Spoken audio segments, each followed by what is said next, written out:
Which musician did you stop listening to because you found out they sucked as a person?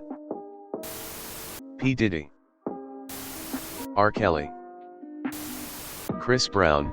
I will never stop bashing that man. Lost Prophets, Afrika Bambaataa. Turns out he was a child predator for like 30 years. He's fucking gross and I haven't listened to any of his songs since I found out. CeeLo Green, T.I. The BS with he pulls with his wife.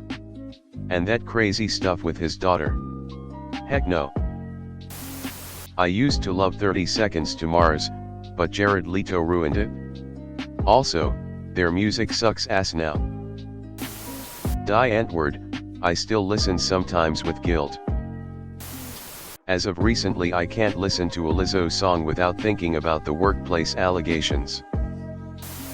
It's sad that a common theme among the bands in this post is sexual abuse of minors. Edit. Going to use this popular comment platform to bring a little light to the discussion in a way that is kinda the antithesis to the post. For a while I disliked Imagine Dragons probably just because they were popular, but I had also seen a lot of disdain for them in places like Reddit and Twitter because people said their music was formulaic, so I felt justified. Recently I found out that the band is all really stand-up people, and they do a lot of good in terms of activism and charity, so I've started listening to them a bit. Anti-Flag. I'm often on the side of separating the art from the artist, but it's a lot more difficult when the artist's actions go directly against what the art represents. R. Kelly. Ignition Remix is so perfectly produced, but honestly I wonder how many souls he destroyed to make it. Adam Levine. Brian McKnight. Really can't believe any father would treat his children like that. Nicki Minaj. Crystal Castles. For the most part, reading how abusive and controlling he was just didn't sit right with me. Unfortunately, I also do not like Alice Glass solo music. Gary Glitter. Used to be a big rock and roll number 2 guy, but not anymore. You could say he isn't the leader of my gang any longer. Lauren Ashton, Bass Nectar. Ariana Grande. Travis Scott. Azealia Banks. It was the sacrificing chickens in her closet and boiling her dead cat for me. I quit listening to the mamas and papas because John Phillips raped his daughter repeatedly and handed her over to Mick Jagger at the age of 16 for whatever he wanted to do to her. Phillips is pure trash and Jagger is not far behind. DaBaby, Kanye, Chris Brown. Clapton. R. Kelly. The man is vile. I have had many words with members of my community that still defend him. I cannot get past the fact that when he is singing those raunchy songs he is picturing little girls. Ariana Grande. She's a shitty person. I stopped liking her when Break Up With Your Girlfriend 'Cause I'm Bored came out. I wasn't surprised when she ended up home wrecking that poor woman's family. Marilyn Manson. Rolf Harris. Chris Brown. I haven't listened to a single song or album of his ever since he beat the shit out of Rihanna. The fact that he's still getting into fights to this day keeps solidifying my decision. I studied art and art history for many years. Turns out a lot of great artists are terrible people. Edit.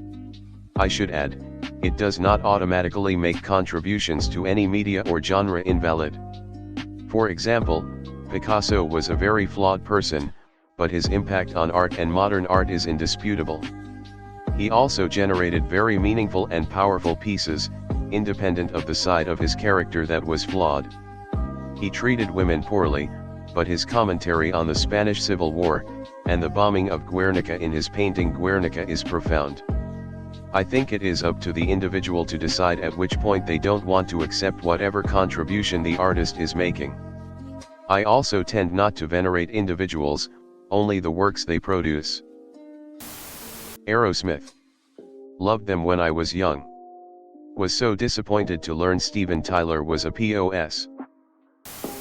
Nicki Minaj married a rapist and murderer. Her brother is a rapist. She stalked her husband's victims, then she went on an anti-vax campaign and was so dumb that an entire country told her she was dumb as hell and that they had no idea what she was talking about when it came to the COVID vaccine making her cousin's balls big. Nicki had always been questionable, but the anti-vax stuff did it for me because she sided with Tucker Carlson. Doesn't help that she released a mid album then gets mad when people call it mid. Everyone in Motley Crue except Mick Mars because they have treated him like shit and they wouldn't be who they are without him. Jackson Browne. He beat up Daryl Hannah when she was his girlfriend. Broke her finger, blackened her eye, incredibly violent. Some friends of his were shocked and others acknowledged that he had a temper. How about, he could be a total POS when he got angry.